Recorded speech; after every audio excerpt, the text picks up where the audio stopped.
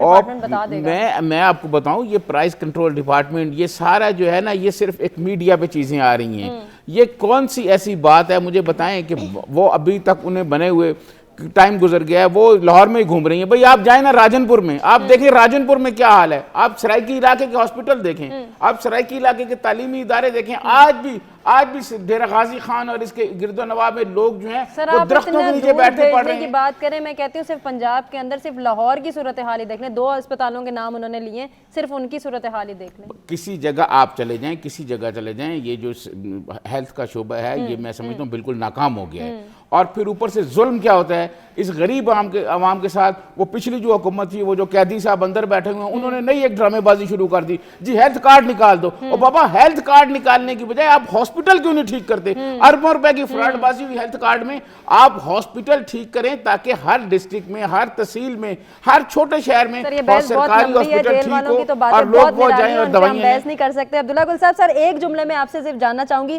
مریم نواز صاحبہ پریکٹیکلی کچھ امپلیمنٹ کر پائیں گی جتنے وعدے، جتنے دعوے کر رہی ہیں؟ میرے خیال میں ان کے پاس لاسٹ چانس ہے، ان کو کرنا پڑے گا. ان سمیت باقی حکومتوں کے پاس بھی لاسٹ چانس ہے. صرف ایک کام کرنا پڑے گا، پہلے پالیسی بنا کے اس کے اوپر اس کو پہرا دینا پڑے گا. اور اگر پہرا سختی سے نہ دیا گیا تو کچھ نہیں بچے گا. ٹھیک ہو گیا سر. جی سر. جی ابھی تو آپ بہت ان سے توقع لگائی ہوئی ہے. ابھی یہ 10 دن کے بعد رمضان شروع ہونے والا ہے. آپ دیکھیے گا رمضان میں مہنگائی کی کیا صورت حال ہوتی ہے. یہ تو مہنگائی نہیں کنٹرول کر پائیں گے. یہ اسی طرح بس ان کی آنیاں جانیاں دیکھتے رہو. 10 دن گزرے پھر دیکھتے ہیں کہ کیا صورتحال ہوتی ہے. ہمارا بنیادی سوال بھی یہی تھا. پبلک پول کو ڈسکس کر لیتے ہیں، پھر بریک کی جانب بڑھنا ہے. کیا مریم نواز اپنے اس ویژن پر عمل درآمد کروانے میں کامیاب بھی ہو پائیں گی، جس میں وہ احتساب، شفافیت، کوالٹی ورک اور ٹائم ورک ریڈ لائن ہے بتا رہی ہیں؟ 25% کو صرف امید ہے کہ ایسا ہو سکے گا، 75% کو کوئی امید نہیں ہے. ایک بریک کی جانب بڑھیں. Stay with us. Welcome back جی. ایک مرتبہ پھر سے آپ کو پروگرام میں کہیں گے خوش آمدید. ایک مرتبہ پھر ایک نئے ٹاپک کا ہم جو ہے وہ آغاز کرتے ہیں اور کچھ پنجاب کی صورتحال کو ہی ڈسکس کریں گے. یہ ذرائع دعویٰ کر رہے ہیں کہ شاید آنے والے وقت میں پیپلز پارٹی بھی پنجاب کابینہ میں شامل ہو جائے گی. اور یہ کہا جا رہا ہے کہ پیپلز پارٹی کو بجٹ کے بعد پنجاب کابینہ میں 3 اہم وزارتیں دیے جانے کا امکان ہے. اگر یہ امکان جو ابھی روشن ہوا ہے وہ پورا ہو جاتا ہے، پہلے تو یہ بھی جاننا ضروری ہے کہ کیا مریم نواز کی اس کابینہ میں پیپلز پارٹی شامل ہوگی، نہیں ہوگی. لیکن آنے والے وقت میں جیسے بجٹ کے بعد یہ اطلاعات دی جا رہی ہیں، تو اگر یہ اطلاعات درست ہیں اور آنے والے وقت میں پیپلز پارٹی اور نون لیگ کا پنجاب میں اتحاد ہوتا ہے، تو کیا کوئی سیاسی فائدہ ہو سکے گا یا نہیں ہو سکے گا؟ پنجاب کی ڈیولپمنٹ پہ اس کے کیا اثرات مرتب ہوں گے؟ عبداللہ گل صاحب، سر آغاز آپ سے کریں گے. آپ کو کیا لگتا ہے کیا یہ ہو پائے گا؟ اور ابھی تو جو ایگزسٹنگ مریم نواز صاحبہ کی کابینہ ہے اس میں پیپلز پارٹی شمولیت اختیار کرنے کا کوئی ارادہ رکھے گی؟ نہیں، میرا نہیں خیال کہ پیپلز پارٹی جو ہے ابھی اپنا دامن بچائے گی. ظاہر ہے ان کے پاس سندھ کے اندر ایک اکثریت موجود ہے. پنجاب کے اندر جتنا وہ چاہتے تھے اس سے شاید زیادہ مل گیا. اور فی الحال وہ گورنریاں لے کے کانسٹیٹیوشنل جو عہدے ہیں انہی کو اوپر براجمان رہیں گے، کیونکہ ان کو معلوم ہے کہ جو موجودہ حالات ہیں اس کے اندر حکومت کی اسٹیبلٹی اور اس کا زیادہ دیر 5 سال مکمل کرنا ذرا بہت بڑے سوالیہ نشان ہیں. اسی لیے صدر کے پاکستان، گورنر کا یا دیگر ایسے اسپیکر کا عہدہ یہ وہ ہوتے ہیں کہ جب آپ چلے بھی جائیں، اگر حکومت ختم بھی ہو جاتی ہے تو یہ عہدے جو ہے برقرار رہتے ہیں. جیسے عارف الوی صاحب ابھی تک جو ہے وہ براجمان ہیں. اس لیے میرا خیال ہے کہ سر وہ براجمان بھی ہیں، کچھ ایسے فیصلے کر رہے ہیں جن کی کوئی سمجھ پیر نہیں آ رہی. میرے خیال میں مجبوری کے اندر جس کو کہتے ہیں نا کڑوا گھونٹ، بلکہ کڑوا گھونٹ نہیں، کڑوا جو ہے وہ پورا ہی جگ انڈیل رہے ہیں، اس کے نتیجے بڑے بھیانک ہوں گے. اس لیے یہ اس کو انگریزی میں کہتے ہیں واکنگ آن ٹائٹ روپ. ایک بڑی باریک رسی کے اوپر وہ چل رہے ہیں اور یہ